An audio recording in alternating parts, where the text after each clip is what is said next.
Pragmatism, when truth becomes a tool, not a destination. What if truth is not a destination, but a tool? In a world endlessly shifting, technologies rewriting themselves, societies mutating in real time, perhaps the question isn't, is it true, but does it work? This is the quiet core of pragmatism, a philosophy not obsessed with eternal laws, but with the friction between idea and consequence. Not with abstract perfection, but with survival, movement, use. Pragmatism doesn't begin with certainties. It begins with questions, living questions, rooted in need. If a belief gets you through the day, prevents suffering, repairs broken systems, or adapts you to a new threat, then it earns its place in the toolbox. Not because it is metaphysically pure, but because it functions.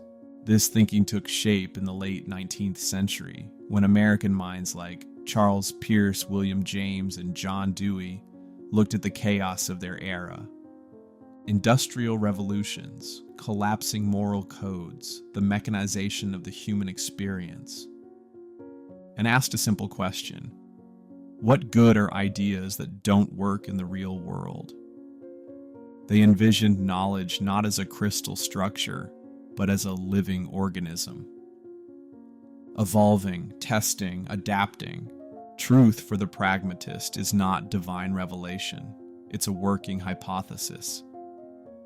Think of the germ theory of disease. Its power doesn't lie in elegant logic, but in lives saved, epidemics stopped, and vaccines developed. Its value is practical, not poetic. If another theory cured more, healed better, saved faster, we would trade the old model without mourning. That is pragmatism in motion. But the reach of this idea goes beyond biology or science. In a fractured world where politics becomes theater and morality becomes branding, pragmatism turns its eye to ethics. It asks not what is justice in the ideal, but what actions produce the most equitable world now. Not what society should be in theory, but what policies make people freer, safer, more resilient. Pragmatism doesn't fear revision. It doesn't kneel before tradition. It treats truth like software, versioned, updatable, always in beta. And that makes it dangerous and liberating. Now imagine the future.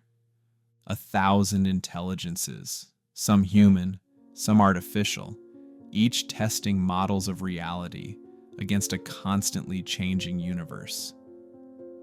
In this world, there is no ultimate truth, only competing algorithms for prediction, survival, and meaning. The AI doesn't ask what is real. It asks what sequence of thoughts keeps it operational one more millisecond. Here, pragmatism is not a philosophy. It is the operating system of post-human cognition. In a galaxy-wide civilization where cultures span light years and realities are modded like games, truth cannot be imposed. It must perform. Beliefs are forked and iterated.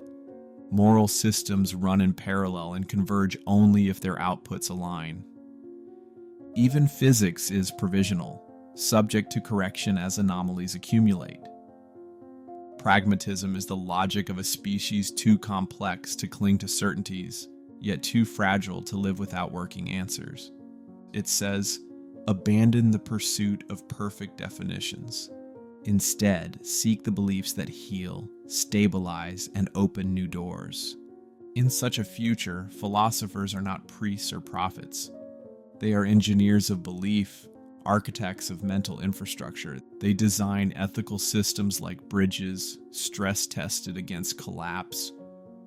And when they fail, they are rebuilt, not worshipped. This is not nihilism. It is a deeper kind of faith. Faith in the iterative, in feedback loops, in the slow, brutal honesty of experience. Truth is not what endures the centuries. It's what endures the next contact with reality, We don't seek ideas to preserve them. We seek ideas to survive, to love better, to build smarter, to fall more gracefully. And that perhaps is enough.